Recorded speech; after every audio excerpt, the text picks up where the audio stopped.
Heroes, Dark Magician, Red Eyes. It's just a great OCG week. Make sure you guys smash the crap out of that subscribe button so you guys don't miss out on more on this content. So there's a casual meetup that happens in the OCG where we kind of get to see just some of the fun concoctions that players get to cook up. And I got to see a couple of the fun deck lists that one of these duelists was messing around with. One of these is, Miracle Ejector and friends. I mean, this Neospatian build's not actually too bad. I do see they definitely are catching the spirit of Jaden here playing, Wing Karibo and Wing Karibo level 10. But remember, this is all pre the new support coming out here. And I do have a feeling that this casual meetup is going to try to change a lot of things. But I mean, this definitely, we love the anime spirit, man. Getting to play Neos Wiseman. We've also got the Ear Neos down here. But if you like your character builds and you like actually having fun, dare I say, with the game of Yu-Gi-Oh! I think this is actually some of the coolest stuff that I have actually seen to date. So give us a shot. I mean, you've got Skydive Scorcher in here as well. What a beautiful list of options. Next up here, we have Dark Magician and friends. Now, obviously, you're about to get this deck ranked up to a 10 here with the new support. And that's honestly what I want to see. I want to see how casual players are going to challenge what is coming with this. Because, I mean, Dark Magician's always going to be a very fun card. You do see, we do have the Illusion of Chaos in here. I think no matter how much time kind of changes, like Illusion of Chaos with the Magician Souls just feels like one of the most stably important things that you're gonna have to kind of rely on playing within the meta. Because I mean, these cards just don't do enough on their own. Obviously, making some of these headliners. There's no Red Eyes Dark Dragoon in here, but they are going with the Dark Magician of Destruction to be a constant recurring boss monster. And also, you do get to see Dark Paladin definitely catching the flavor of more casual side. Also, Fortune Lady Every, Psyche and Punisher. They have definitely an interesting spread of powerhouse synchros at their disposal.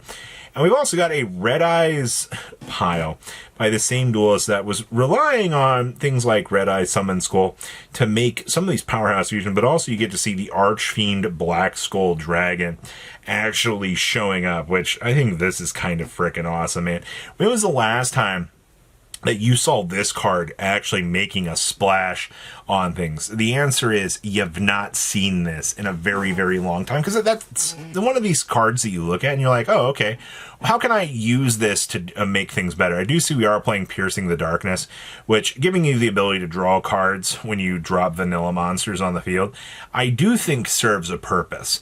And especially like on the casual side of things, as you're building up over time, this sort of, draw advantage does kind of work out for the casual sense of things. So casual Yu-Gi-Oh! Is still very much alive out here.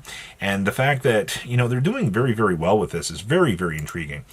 Now, we got to ramp it up a little bit into the competitive side. We got our trained duelists. We got our enthusiasts out here that have been, trying their best to make trains work. An exceptional schedule is still one of the best cards you can have. Giving your opponent a monster so you can actually urgent schedule on turn 1 of the game, I think effectively tried to patch up the holes that it felt like this deck actually had, and I think this is really cool.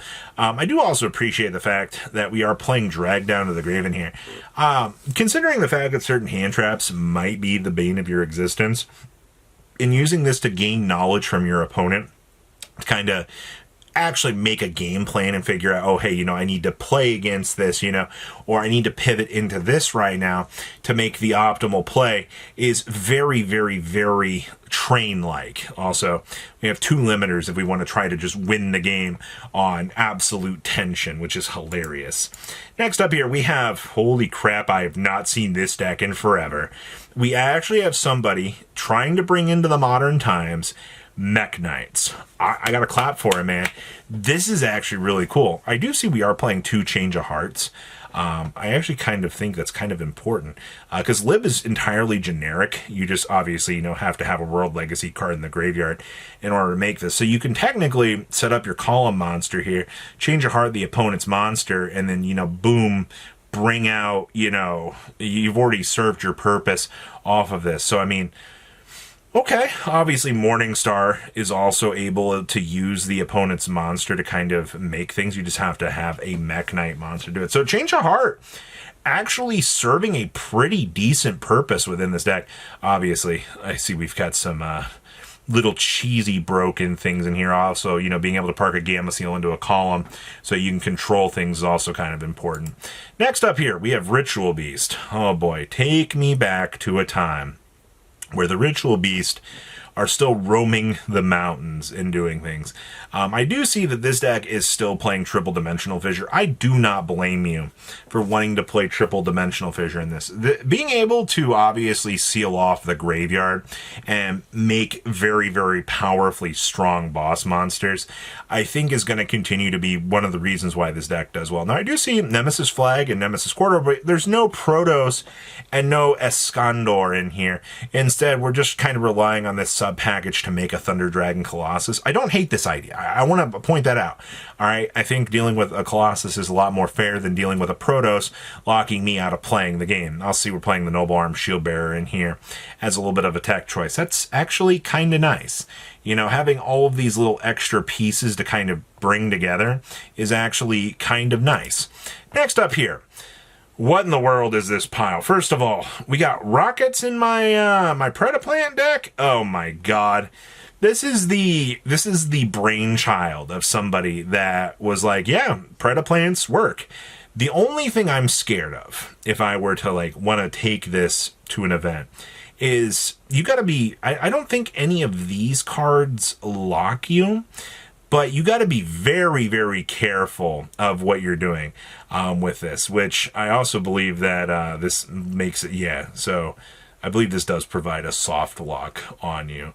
I don't know, don't count me out on what all of these cards can do, but I mean, you can do all the Rocket Dragon Link stuff. I see we've got the Boral End down here, but also you've got to access the Borreload Savage, and heaven forbid you've got all the extra little bells and whistles. You've even got the Starving Venom Dragon on call to be able to bring up and use as a disruption. What a pile of cards.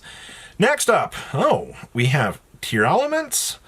Oh boy, alright, so this list was getting a little bit spicier on the casual scale of things, just kind of taking us back to an older time where, you know, we can test out the waters. You've also got Triple Herald in here, which is a little bit more exciting. Imagine if we could play Fairy Tale Snow in here, but the casual side of the game, especially in, like I mentioned, those casual meetups, you know, sometimes duelists will bring their own list to the table. They'll test out something, and obviously, you know, overlapping with some of this Gem Knight stuff, and even providing to us the reason why this card was originally created off of the list, you know, Fiendsmith cards being a little bit too much for the current state of the game. I kind of understand this, all right, but sometimes you just want to relive the glory days and see, oh, hey, you know, this is the reason why we chose to explore this, so, this is absolutely torturous. This is another deck that popped up from the first three that you saw at the beginning of the video. Actually sporting off Malefics. Now, I'm going to tell you, I didn't think I would see Malefics trying anything. The only problem I have here is like, you gotta be very careful with some of these Malefic monsters. If you can't actually provide their summoning requirements, some of them aren't able to actually, you know, be useful. That's why, like, the Malefic Stardust Dragon was probably one of the most useful ones we had access to, because being able just to banish the Stardust Dragon out of the extra deck to kind of use it as a starter always seemed very, very strong. And, I mean, that did provide some results. But also, I mean, looks like this list is trying to explore Starlight Road as an option. I don't hate that. I think that this is kind of cool, all things considered, because, you know, being able just to have multiple layers of Stardust so you can kind of do your setup is actually not too terrible. So, like I said, we're getting kind of creative here. Is it competitive? Well, I mean, you got to have a little bit of fun. And then we've got, probably one of the best competitive lists you can have right now. The old Archmage Extraordinaires coming to town with triple copies of Non-Finito, but also I see we got the Nightmare Eyes Restrict in here on call just to kind of tear through, you know, the illusions of the meta. Beautiful. We've also got Triple Solemn Report. Yeah, this card still kind of remains one of the greatest cards that you can kind of pick up and roll with. That's just the meta we live in right now. So what do you guys think about all the little bells and whistles this week in the OCG? You know, this week is the release of the full arts, so we've got some exciting things to happen. So please, comment down below to what you guys think. Let's see your beautiful faces back there in day, guys. Patrons! Thank you.